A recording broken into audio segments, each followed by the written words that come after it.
Good afternoon, good afternoon. TBYE. I have neo soul beats playing in my background. It's a Saturday afternoon. I'm just listening to the music while I'm reading with you.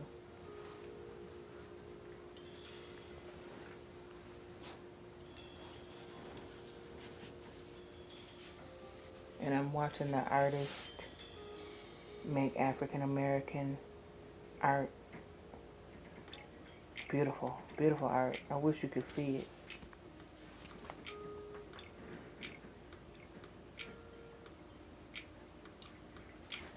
But anyway, where I left off at was, and I hope you can hear me.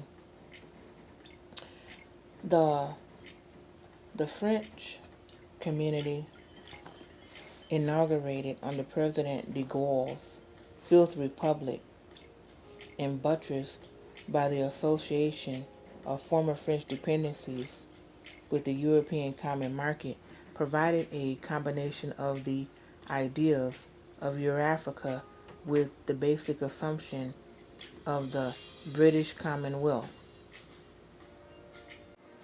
First, Guinea chose independence outside the community not long after the other 11 African members took the same road.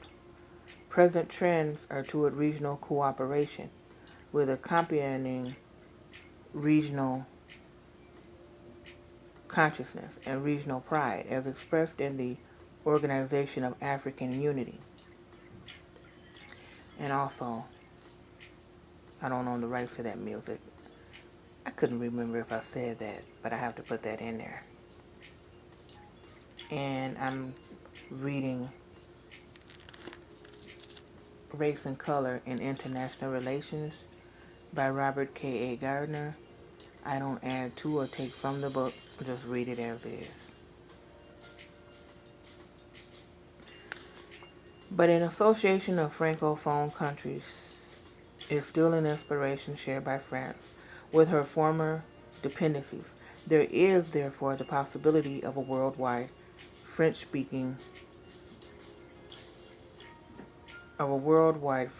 association based on historical and cultural links. African states that were former British or French dependencies must somehow reconcile their belonging to a British Commonwealth or a worldwide Francophone organization with their allegiance to the OAU. In a way, Britain and France face the same problem: how to be European states while belonging to non-European communities. Contemporary history throws a somewhat ambiguous light on the relationship between race and international affairs. At a given time, in a given situation, race will seem to have a major consideration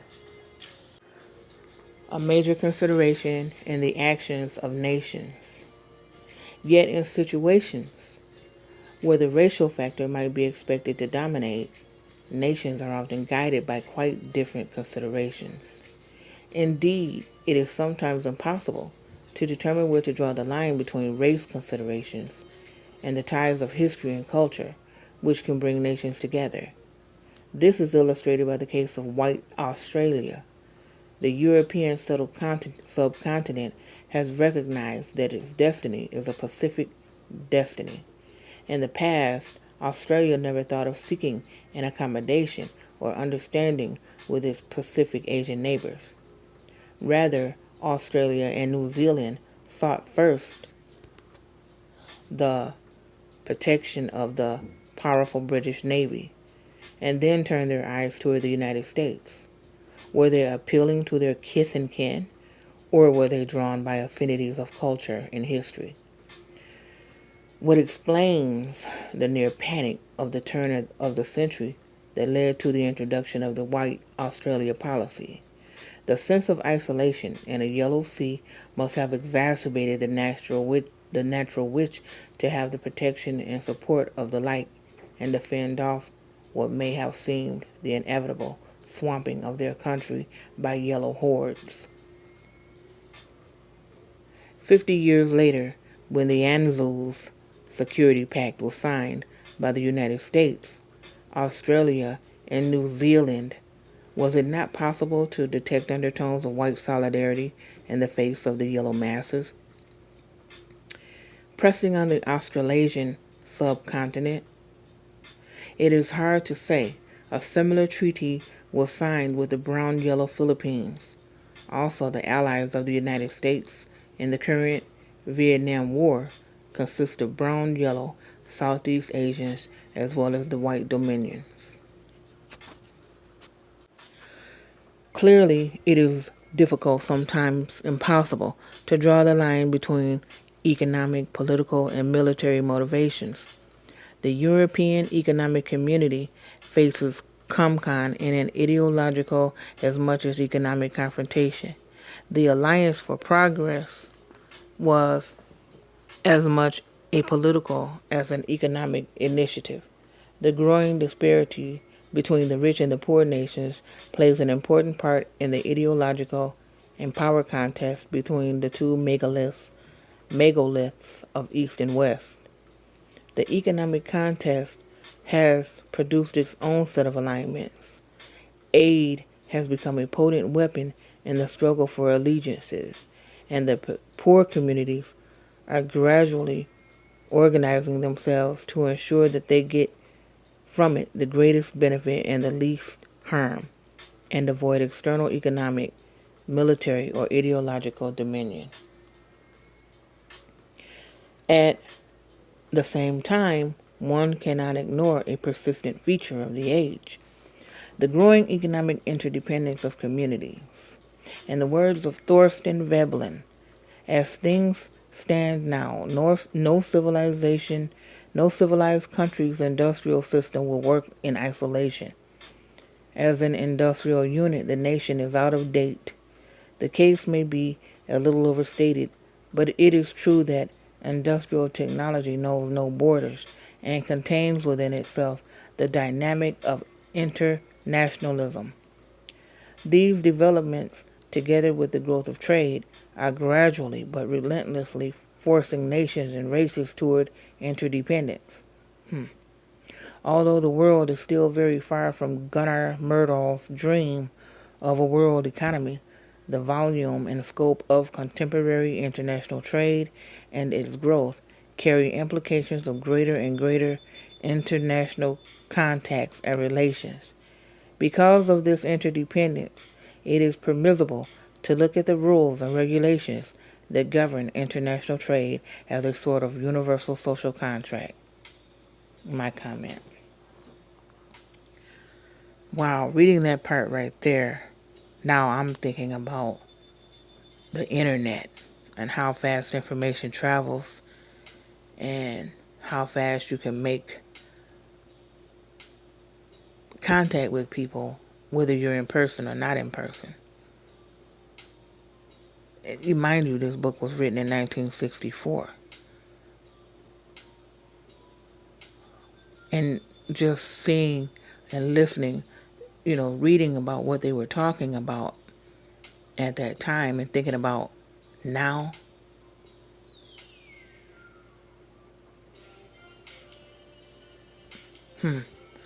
something to think about. Okay, let me finish. There is also evidence of a trend toward an epoch of what can only be called universalism, some aspects of which are sometimes described as the Americanization of the world. Its overt forms are addiction to American ideas in dress and the popular arts, in commercial design, and even in speech and mannerisms copied from film stars. This is effect. Two of the main causes will seem to be the tremendous material preponderance of the United States in practically every area of life in this century, and the revolutionary developments that have taken place in international communications. There you go. One cannot escape, however, the conviction that these are not more than the mechanics of the matter. Behind the mechanics, there must be some quality in human nature that craves assimilation with its like. That the craving has so far found its satisfaction only in the more restricted groups of family or tribe or nation is an accident of geography and history. The economist's concept of the demonstration effect that applies equally within societies as among societies is a recognition of this tendency to imitate. In the past, the model, not the will, has been lacking, a lack which contemporary technologies have finally filled. Indeed, it is only partially accurate to speak of Americanization in this context. The victories of American soft drinks and blue jeans are easily matched by the conquest of the espresso machine, Zen Buddhism, the calypso, and judo. In the field of scholarship, institutions of higher education are now springing up in all parts of the world. The world of learning is, therefore, becoming truly universal, guided by the principles of scientific objectivity. Its members will appeal neither to prejudice nor to authority, nor will they confuse. The subjects about which they argue with race, politics, sex, or age. These principles have been so conscientiously observed that Professor Jacob Bronowski is able to say, a scientist who breaks this rule is ignored. A scientist who finds that the rule has been broken in his laboratory kills himself. This is not only a comfort in a bewildering world, but grounds for hope that the realization of world peace through the rule of law is not utopian. The world is without doubt now approaching a stage where the rapid social and intellectual assimilation of all its inhabitants into a world community will be possible. Within this community there will be differences. One shall continue to observe a distinction, but not a contradiction, between the spirit of the community, Volkgeist, and the spirit of the age, Zeitgeist. It is also reasonable to accept that there will be a world outlook, Weltanschauung, all peoples can share. There are some who hold the view that racism can ultimately be eliminated only through a process of wholesale miscegenation.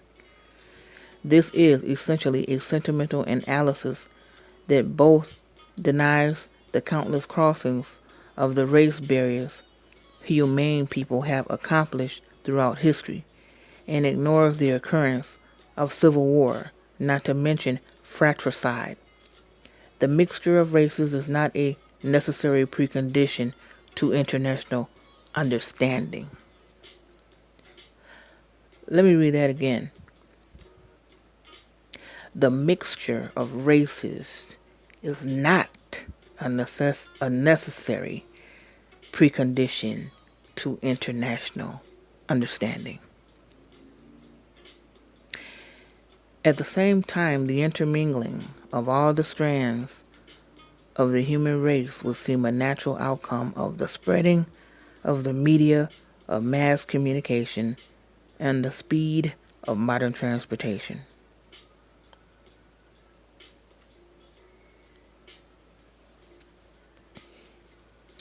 The late President Kennedy drew attention to the common lot of man in the 20th century when he said in his address to the General Assembly of the United Nations in 1961, a nuclear disaster spread by wind and water and fear could well engulf the great and the small, the rich and the poor, the committed and the uncommitted alike. We in this hall shall be remembered either as part of the generation that turned this planet into a flaming funeral pyre, or the generation that met its vow to save succeeding generations from the scourge of war. Now that at least one non-white country has joined the ranks of nuclear powers, and others have the technology to do likewise, President Kennedy's words have an even more urgent ring. Colored and white both have their hands on the nuclear trigger. In the midst of these inexorable and irreversible processes, race or color scarcely qualifies as the decisive agent. If I am optimistic about the long term, I am far less so about the short term. And what I call the short term, say, the next 25 years, the world will have to face the realities of the situations in Rhodesia and in South Africa. These will remain matrices of conflict between white and non-white nations. Battle lines will be drawn, roughly, along the emplacements of the now nearly ended colonial struggle. Added to this are the new tensions of race or tribe, to be seen in some of the newly independent African countries and in certain parts of Southeast Asia. These are such bitter and dangerous conflicts that it is sometimes difficult to see them in the proper light and context.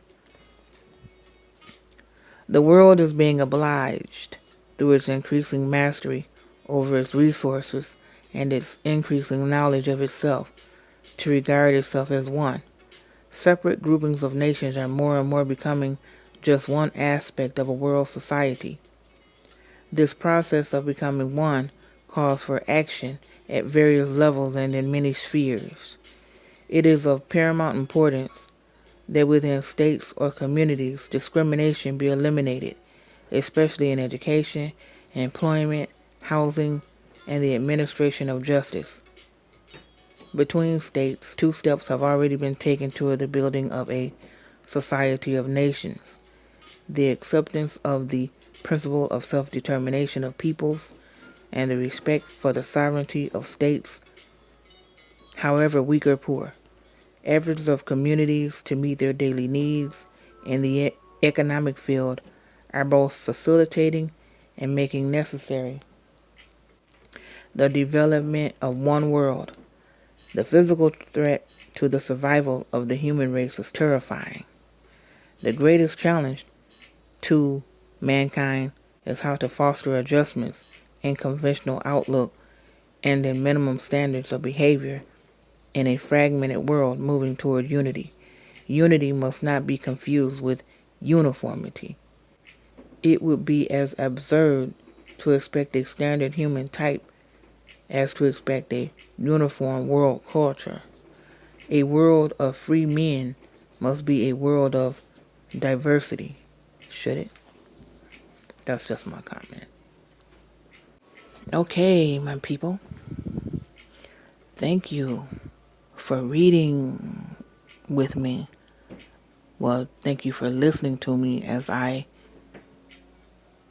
read through Race and Color in International Relations. Now, the next part, the next chapter is going to be Color, Racism, and Christianity. I can't wait. I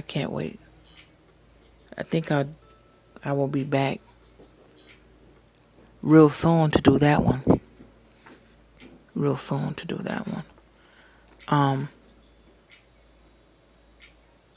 Reading this from the time that it was written, 1964, it's just giving me insights and thoughts into now, 2021. You can see how all of these things were knitted together now. And if you can pay attention to what's going on now, and, as you listen to this, it really, really gets you to thinking. Well, I know it gets me.